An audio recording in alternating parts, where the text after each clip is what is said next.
Welcome to the Daily Forkast, October 19th, 2021. I'm Justin Solomon of Forkast.News, covering all things blockchain, filling in for Editor-in-Chief Angie Lau. Just last month, China stepped up its crackdown on cryptocurrency, banning all transactions, including those made on crypto exchanges based outside the country. But that hasn't stopped people from trying. We'll take a look at how Chinese crypto users are finding ways to carry on as usual, and a lot more coming up. Let's get you up to speed from Asia to the world.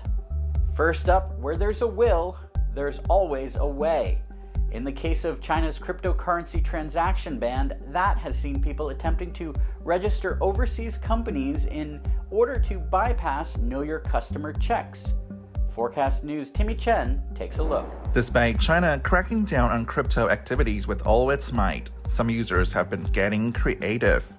Beijing Business Today reports that moves by more and more crypto exchanges to stop registering new customers and phase out existing users has resulted in investors making efforts to register companies overseas, which could allow them to trade crypto as corporations. And that has seen business opportunities emerge for intermediaries, with many vendors on China's major e-commerce marketplace, Taobao, which is owned by Alibaba, offering such services. A customer representative at one vendor told Forkast.News that it has had clients successfully make crypto investments via an overseas company registration. The vendor says customers can register companies in the British Virgin Islands, Marshall Islands, and the UK, with fees ranging from 1,800 to 7,800 yuan.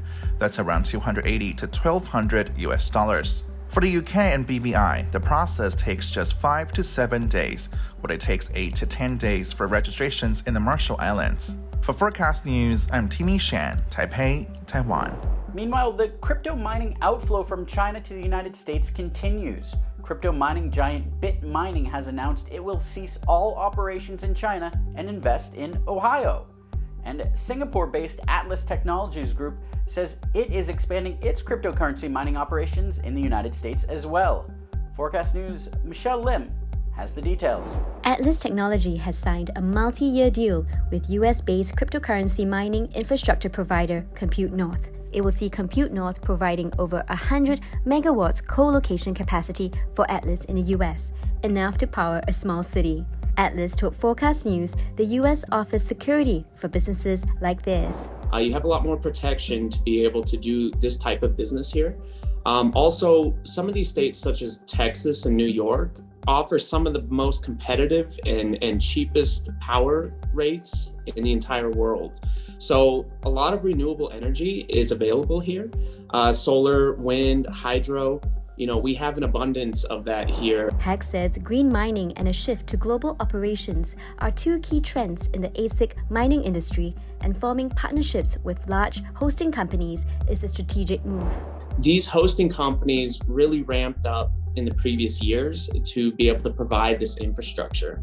And they position themselves very wisely to take on all of these migrating machines from these other mining companies. Atlas is also exploring expanding into Europe, South America, and Africa to capitalize on the availability of renewable energy. But Hack says the strong economy and abundance of power in the US is still a big draw for many players. For Forkast.News, I'm Michelle Lim. And finally today, in what could set a new precedent in Australia, ANZ Bank has settled a case brought by a Bitcoin trader. Alan Flynn claimed he had been debanked because he operates a digital currency exchange.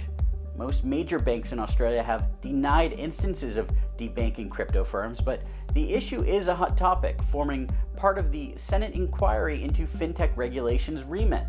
Forkast.News' Lachlan Keller reports from Melbourne, Australia. Flynn shared a statement from ANZ on Twitter in which the bank said it acknowledged that the closure of his accounts could have amounted to discrimination, and is not the only debanking claim Flynn has lodged. His second, against another of Australia's largest banks, Westpac, will be heard later this week. While Australia's banking sector has long denied allegations of the practice, there is a growing list of complaints from the crypto industry that they are being unfairly targeted. Singapore-based global payments unicorn Nium told a recent parliamentary hearing that Australia is the only country of the 40 in which it operates that it has been debanked in this way. A member of the board of Blockchain Australia told Forkast.News he's hopeful Flynn's actions will push the conversation forward. The fundamental issue is this myth of digital assets being all about money laundering or crime use. And banks don't appear to be spending a great deal of time educating themselves, but are in a position where they're able to now. The Senate Select Committee's third and final report is due by the end of the month. For Forkast.News, I'm Lachlan Keller from Melbourne, Australia. And that's the Daily Forkast from our vantage point right here in Asia. Hit like, hit subscribe. We appreciate it always. Help us reach our goal to reach more of you. For more, visit Forkast.News. I'm Justin Solomon. Until next time.